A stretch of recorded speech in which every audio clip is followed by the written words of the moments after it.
Oh, yeah. All right. Hey, Robin. Jack. We're the Inwits. Woo! All right. Back on for Giants. No, not Giants. Goliaths. Davids and Goliaths. Davids and big episode fella. 2, which is now starting to shape even more like champions and contenders. Well, you were pretty on the money last week, weren't you? God. All right. Can I just start out by asking again, are the Davids a bunch of crybabies? Who was crying this time? Or what was her name? What was her name? Some of them were crying about this and that and the other, and I'm sitting there and thinking to myself, you got to get hard. have a bit of heart. Have a bit of courage. Well, they went through a cyclone, Jack. A cyclone. Yeah, and guess what? We've seen the survivors go through worse before, and what did they get? Nothing. I was pretty surprised. I'm like, maybe there's a lot more to come. Like, no, they have got something I think before, but yeah, that was a pretty nice little gesture. Oh God, it was a big gesture. A tarp and fire. Here's the thing I've been thinking about with shelter, right? We always see this standard shelter, which is like... Yeah, that's right.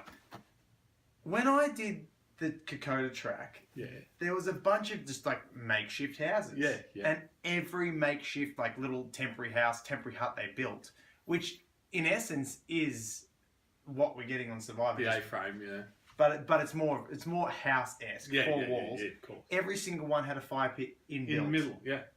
Why do they not do that? I don't know. It's really strange. I have a sneaking suspicion, something that happened last season, I think it was. I think that when you join Survivor, they send you out like a survival booklet that you're supposed to read all about. And I think they've got the standard A-frame. Yeah. Well, look, why? Okay, sure, build your A-frame, but kind of stretch it out so you've got a fire pit that's going to be undercover. Yeah, absolutely. I don't understand why they... you can also build it round. Yeah. And have the fire pit in the middle. The middle. I don't get it, but anyway. Maybe that's what I should do when I get on there and be like, hey guys, here's a funny idea. What if we put the fire pit in our shelter? Look, what I find always interesting about the shelter is this. They all go holes bowls building the shelter on day 1, and if it's really long, it's day 2, right? Yeah. Then everybody just stops. Like there's nothing else. Yeah, we've got our shelter, but there's no improvement. Exactly. Why would you improve it over time? I did hear something about what Russell said, which when he came out of Australian Survivor was like, the Aussies built really good shelters. It was like, it wasn't just the A-frame. They also had a side wall to protect from the wind. Yeah. You know, and that's not what we see very often. I know. What you normally see is just the bamboo floor. And sometimes it's on the ground. Yeah, sometimes not even a bamboo floor. Right. It's just laid on the ground, right? And that's a disaster. Yeah. And then they've just got the... They're just the slant. The slant. And I'm like, that's not really a good shelter. I mean, I think to myself, I don't even think cyclone. I just think heavy rainstorm. Yeah. It's gone. Yeah, and it's like... we've got to tend to the fire. There's a lot less tending if it's covered. Yeah, exactly. And you can also have a space to keep the wood dry. Do you remember Amazon? Not enough. No. Well, what they did in Amazon, they built a really good shelter. Like, I mean, it was sort of an A-framey affair, but they had a back wall. Yeah. Right. But over the fire, they built another A-frame. Yeah.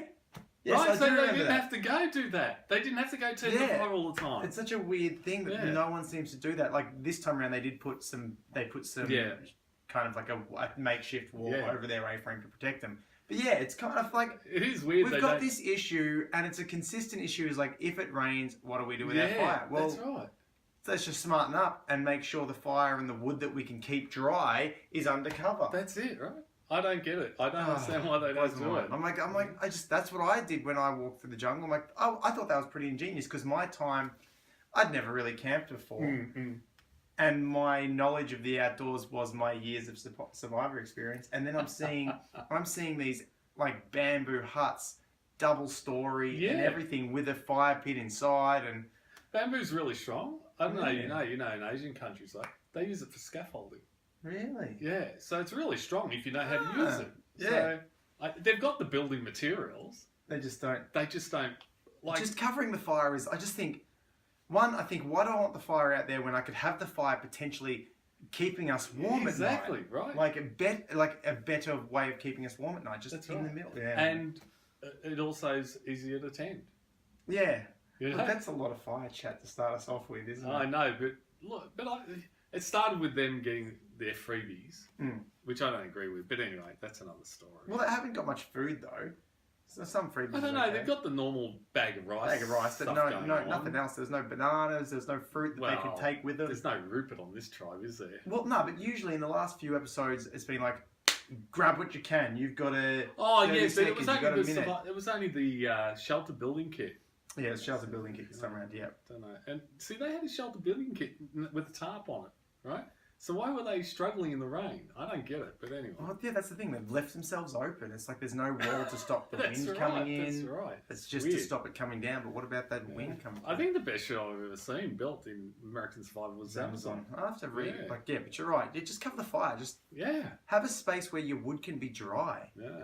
So you don't have that problem. What'd you think of the challenge? You know what? I bloody love that puzzle. I thought it was a great challenge.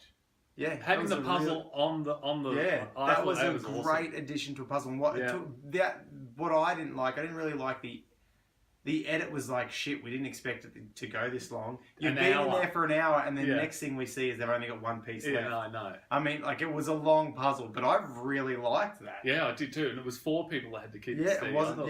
And some parts, some block. It wasn't like each. No. They overlapped and had to spread across. And I thought that was a really nice little twist in the puzzle. Did you see when the last two were walking back? The second bricks sort of moved like half its length. Yeah. And I was like, oh, that came that close, you know? Yeah, but that was look. I love that little addition to a challenge. I thought that was a really nice added bonus. Really. Yeah, I did too. What do you think about? Do you think they should have maybe had a separate reward challenge in this episode?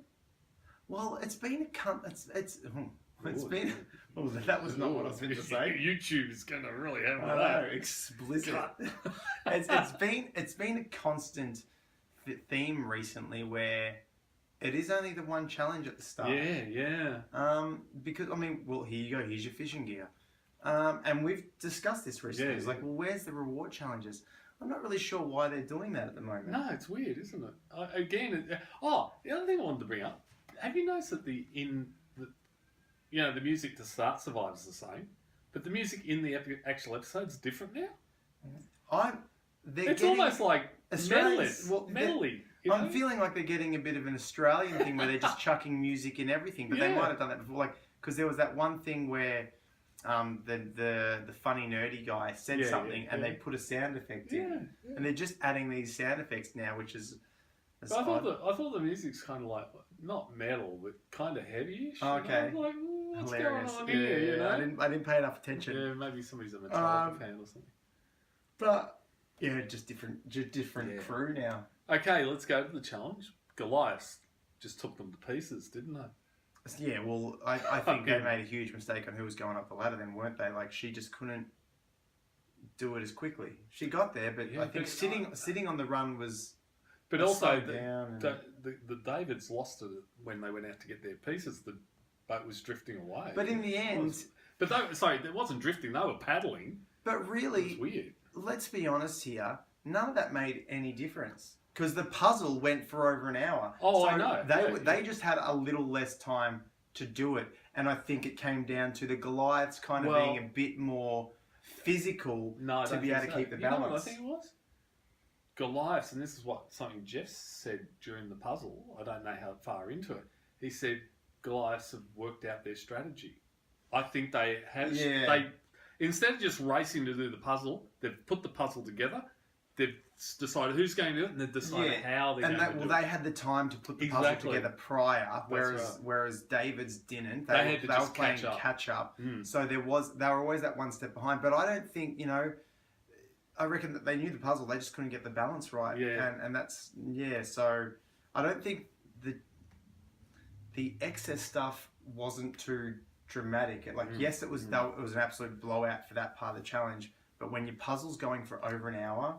Yeah, that's the thing. I don't think it was the puzzle. I think everybody knew what the answer was at the puzzle. Right? Yeah, exactly. It was just keeping the balance. Yeah. So I just feel like, you know what? Yeah, they were probably 15 minutes behind at the very most. Like, that's to paddle out and paddle back. Like, they weren't that far behind. So maybe 5 minutes. Maybe a 5-10 But even so, I think that 5 minutes. I think getting that 5 minutes to organise. That helped them out a little bit, but I just, but did it because it was an hour-long puzzle. Yeah, I think so, because if you know where you're going, but still, yeah, look, I think what it is, Goliaths just managed to get their team together better, didn't they? Did you know, like, don't get me wrong, they all changed out people. Like, Cara came in for Nathalie, for the other. But I think maybe the Davids, when they were swapping people out, people coming in weren't, like Christian dropped his a lot. Yeah. Stuff like that. But anyway, then we got Tribal. Well, is there anything you noticed before Tribal that you really wanted to talk about? We go to this, I think her name's Nathalie, on the Goliaths tribe. Oh. Yeah, that's the exact reaction. That is something worth talking about, actually, even though they didn't go to trial. I thought, I forgot the lawyer's guy's name. But someone's thrown you a bone. Like that. Well, no, he didn't throw you a bone. He threw a freaking huge bone. Right? He's like, hey, you aren't making really good friends. She's like, no, everyone likes me. Everybody likes. She's telling him, no, everybody likes him. And he's kind of doing it in the most polite way to go. People don't like you here. Exactly. No, they like me. No, they like me. Like, how do you get through to that? And I liked what he said afterwards. He said, look, somebody at home obviously loves her the way she is. Yeah. And he said it. She isn't going to change. She's not going to change. And I think you could tell from talking to her that it was just like bounce. She just wouldn't have a bar of it. I'm like, listen to this guy. This guy's literally He's trying to saving help your you life. out. He's trying to give you something. Just ease up. No, they all like me. What? Yeah. But maybe you're not reading everything right. No, I am. They all like me. Shut up. It was like, what are you doing? I think there's only one thing that can save her at the moment. Just not going to tribal. No, I think there is one thing that can save her. Unfortunately, the guy who could save her is the guy who was telling her, hey, look, not everybody likes you. No, they do, right? He's also the guy that knows about Dan's idol. Because he found it. He found it in the jacket, which I thought was great. There's actually a fair bit to talk about now. That was a great strategy of his. Like, I don't care. I'm just going to go through people's stuff. Good on him, right? In the rules, he cannot take it. Exactly. But he's allowed to go through. Absolutely. And he found it. And Dan was like, oh, they'll never suspect it over there. I'll put it in the most obvious position and they will never know it. You know what? Yeah. They probably would have had less chance of knowing it if you just hung it around your neck and acted normal. Yeah, exactly. Or, go out into the jungle and dig a little spot and hide it. Yeah, you just didn't want to do that. It's weird. That's right. That's what Cara wanted him to do, right? But anyway, but he's the one thing that can save Nathalie because he could actually go to everybody. Dan's got the idol. He's born. Yeah. Right? And on top of that, let's. But now he says after talking to Nathalie, when we go to tribal, I am Turbo. Get rid of Nathalie. Like I don't think anything can really save her unless. I just think it's too early in the game to go, I want to take her to the end. I think the problem for Nathalie is that he's come up to her in good faith and tried to explain to her what her situation is, and she pretty much treated him like dirt for doing it. Yeah. She didn't even respect that he'd made the effort. No. She was just like, you're wrong. Yeah. Go away. Who are you? Yeah. You know what I mean? That was ridiculous. And I think I would have felt burnt too. Yeah. I would have been like, well, you're about to get everything you deserve. I'd agree. Yeah. I'd agree. Like, I feel like sooner or later they might just throw a challenge just to get rid of it, just for tribe dynamic and harmony. Exactly. In those early days, that's a big poll. Like, it is. Yes, strength is a key thing. Someone too bossy, but if tribe dynamic, if you just want to have a nice time at the start. Well, one of them did say, didn't he? He said, "Wouldn't it be nice to have some peace around?" And quiet, yeah. And that's a big thing. Tribe dynamic. Yeah, so it's like, and that's it. Look. And the other thing I think was really disrespectful to the tribe, like you've got a guy that's in a SWAT team. He's not an idiot. He has a fair amount of responsibilities on his shoulder. Cara's a financial consultant or something. They're not idiots. And Nathalie's going around going, they're all like high school children. Yeah. Like they're like children. She doesn't fit in. She just doesn't fit in. But they're not children. They know what they're doing. Yeah, it was a weird. That was a weird moment for me to have someone just be like, "Hey, I'm just giving you a heads up." Like your name's been thrown around, and I think maybe you're misreading the social situation. People aren't liking you. Now you know who I pick is the biggest person or the person most disconnected from Survivor I've ever seen in Survivor. Right, is Debbie. Right? Yeah. She beats Debbie. For just being completely disconnected from what's going on around her. Yeah, Debbie was crazy, but she's just like, and the fact that she's like, this is crazy, and this sort of like, are you listening? Yeah, that's right. Like, what are you looking at? Yeah, that's right. What makes you think they like you? And this is what he said to her, didn't he? He said, what makes you think that they do? was all she could come back with. They too. Like it was just bananas. Yeah. Now, and then we also get. I just want to touch on Dan going. I've got the idol and 2 people know about, which is too many. Like that was a classic line, wasn't it? It was a classic quote from an idiot that had the perfect opportunity to just go, they're in front, I'm going to pocket the idol. Boom. No, went, hey guys, come back here. There is an idol. And then the next episode, too many know about it. That's right. I'm going to call him Showbait from now because I think he was showbaiting when he did it, right? God. Actually, there is something else. It's interesting, even though David's have gone to Tribal, all the action was really over Goliaths, right? Because the other interesting thing was the 3 girls. The 3 girls, yeah. It's a good strategy if they can pull it off. Yeah. They've got a 6 that they can actually eject 3 from. And they've got a 6 to have numbers, and this is a lot. And funnily enough, it's like one of the pretty females' strength, if you want. Like they always get that because always every now and then there's that guy that just fawns over this female. That's right. Yeah. And the female has. More often than not, they use, but never have 3 of them come together and go, I'll use mine, you use yours, and you use yours. I think it's terrific. And we'll wrap them on in. Yeah. And we'll just go and then just get rid of them. I actually want to see it work. Yeah, I want to see it work, right? Like because Dan's a worry, but not yet. And all 3 of them like, but when we need to get rid of him, we'll get rid of him. Yeah, I want to see this work. Great. I think it's fantastic. I really hope that Kara's got the oomph to go, see you later, Dan. Everyone else were like, Dan's all over Kara. Yeah. Kara's using Dan as strategy. They all see it. I like that because that means Kara's safe. Yeah. Right? It's Dan that's in trouble for it. of course. Right? Because he's the one that's going to vote 2. Yeah. She's not going to vote 2 unless she wants to. Exactly. So that's all I think kind of happened there. The Goliath. But that's a lot. It's a lot. Right? It was quite a lot. It was the interesting part of the show. It was interesting. We do have on the other side. We do have someone find. I don't know his name, but I really liked his idol find on the David's tribe. Loved it. Oh yeah. But look, the other thing I wanted to talk about is they found 1 idol on Goliaths and 1 on David. No, they found 2 on David, haven't they? No, isn't it? Who else has got an idol? Oh, okay. I thought somebody else had an idol from earlier on. No. Yeah. Oh, no, sorry. Dan. Okay. Dan's got 1 on Goliath. And that other guy got one when he was kind of walking along and he was looking for food. He's like, I got the octopus. Sees the stream. I like that. Yeah, I really like that. I like that because it was a subtle hint.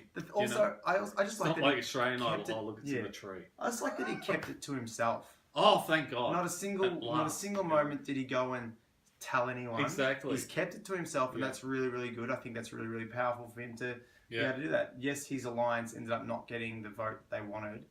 That was kind of an interesting, I guess, where the nerdy, weaker people forming together. And this is why this is the danger of the game. If that person's the weakest, this is what we're saying. If we're going after the strongest people, that's right. When you get rid of that stronger, oh my God, I'm the next strongest. Right? I'm next on the chopping block. She's like, I don't know why she's the weakest. Yeah. I'm the next weakest. I don't know why Jessica went with it because, like, it's not like she's a powerhouse next to Lursa, right? Well, like, what I mean is there are girls that are bigger and stronger than her in the tribe, right? If I was Jessica, I would have been sitting there going, hang on, if we get rid of Lursa, then I'm probably next. Lursa, whatever. Yeah, Lursa. Or Gabby's next, right? But I'm in the first 3 to go. Why would I want to do that, you know? It's maybe strange. She was more of she's got the popularity side that gets her past that. But at the same, great for that other girl to kind of have that paranoia and go, well, obviously, if you're going to get rid of her, I'm next on the chopping block. And I don't want to be next. Exactly, Gabby. Yeah, Gabby. I think that's. She had a bit of a cry about, you know. Oh, here we go. You and the cry, but in essence, a logical conclusion to go. Hang on a second. We want to get rid of the weakest because we want to try and beat this really strong tribe. If we get rid of that one and we lose, I don't have a buffer anymore. That's right, absolutely. Exactly. I can't have this. Yeah, that's right. So, whereas, we've been talking about that with the Champions tribe. Here's my question for you. Who's really strong on the David's tribe? That was my next thing. There is no real strength. There's nobody over there like a Joe or an Aussie, is there? No, you don't. I mean, the strong guy got medevaced out. Yeah, exactly. There's just average strength. There's no real big physical target. There's no physical. So regardless, you're all on a weaker playing field. That's right. Really. So what's it mean when you say if you like that? What's I mean, it mean and funnily enough, who's I think B is it B? Is that her name? The one who was climbing the ladder and was also she. I think she does B some, or B? B. I think it was B. She does some sort of martial arts, from what I could tell. So she's got some physical strength behind her, and maybe that girl with the hat, she looks pretty strong. Oh no. But as far as look at her, Nick's not exactly no. a tower of strength. Is Nick Christian, the lawyer? isn't? Yeah. Oh, Christian. the guy that found the idol, he's probably pretty strong. Oh, he's probably pretty strong, but I'm not saying he's a big physical threat. No, he's not. Yeah, he's got some strength, but he's not. Right. He's not your And Joe trucker's shredded or Abs McGee. That's right. That's right. shredded. And the trucker isn't either. You know what I mean? No. So it's not like they've all been like But anyway. So it's kind of an interesting and a fizzle out. Like great blindside though, really well done. Well, no, come on. It's not a blindside. I hate this. It's not a blindside. It's a normal vote. Okay. It is a normal vote. It was just she didn't vote. know which way it was going. Yeah, but neither did the rest of of her alliance. It's not a blindside, please. It's a normal vote. People get voted out. They say, "Go, oh, I didn't see Well, that." it's always going to be. It's usually between 1 and 2 people. I think that's the. And it was between 1 and 2 people. Yeah. It's just Jessica didn't know. Yeah, and everyone else didn't know there was a second person. I think that's probably where the issue was. Everyone just was like, "This is." Blindside. Yeah, fair enough. Blindside. You couldn't drag me with wild horses to call that one a blindside. Look, it's better blindsides than we had in the Australian season. I think. I don't know. I thought Sean's idol play was pretty good. Yeah, but that. And getting rid of Monica was good. I'm talking about early on Australian season. Oh yeah. Talking about that's a blindside. No, Actually, it's not. Here's one other thing though. It's good to see on the Goliaths. Go back to the Goliaths for a while. They're all still playing an individual game. It's not Goliaths. Yeah, It's like Goliaths, but it's me too. You know what I mean? Yeah, We're not forgetting that it's about them. Yeah. I don't actually mind. I don't know what is it, Devon and Devonshire, whatever that alliance is. Oh, Mason Dixon. Oh my God. Look, because I really like that guy. Which one? The nerdy guy. Oh, Christian, whatever. Yeah, I quite like Christian too, but I mean, I think he's a canny enough player that he'll cut Nick loose if he has to. I'd hope so. So do I, because if he sticks with Nick, he's going to fall with him as well. Yeah. You know, because Nick, I think, is a liability. I'd agree there. Long term, that guy's a liability. Like I think Nick probably would have been the best person to vote out in this. Yeah, one. so do I. But maybe Christian's thinking a little deeper and thinking, Nick's a good guy to keep around for me. Yeah, maybe. Because he is a target like that. Yeah. So I don't know. But I don't really have much more to say. No, neither do I. That's it. Yeah. I mean, it's second episode. There's still, and I think the real fireworks we're looking for is probably going to happen when Goliaths first hit council. Well, when they do, it means we've got 2 tribes playing 2 strategies. Like Exactly. right now, the strategy is we just want to get rid of that Nathalie girl. Exactly. It's like, yes, they're playing an individual game, but there is a common consensus to get rid of the person that everybody seems to like. Actually, according to Nathalie. There is one more thing to talk about. Do you think, when Johnny went up to Nathalie, he goes, "I want to work with you," and the Dan's throw your name out, right? Do you think by the end of those 3 days he was still wanting to work with her? No. No, neither do I. I think he realised that she's a liability. Yeah, she's in. And then, they did that with that Larissa lady, whatever her name is. Yeah. They did that. They went up to her and said that as well. That's right, yeah. Anyway, no, I think that's it for the episode. That's pretty much it. It's very early. Yeah, it's still early days. There's not enough strategy to kind of delve into and only one challenge. That's it. All right. Well, okay, we're done. We will see you guys next week, which we think is the finale. Yeah, we think it's going to be the finale. Australian season. You'll probably get Monday night and then the finale Tuesday night, we think. Yeah. And then we'll see you again the following Saturday. And then just consistently Saturdays. That's right. All right, that's all for us. I'm Robin. I'm Jack. See ya.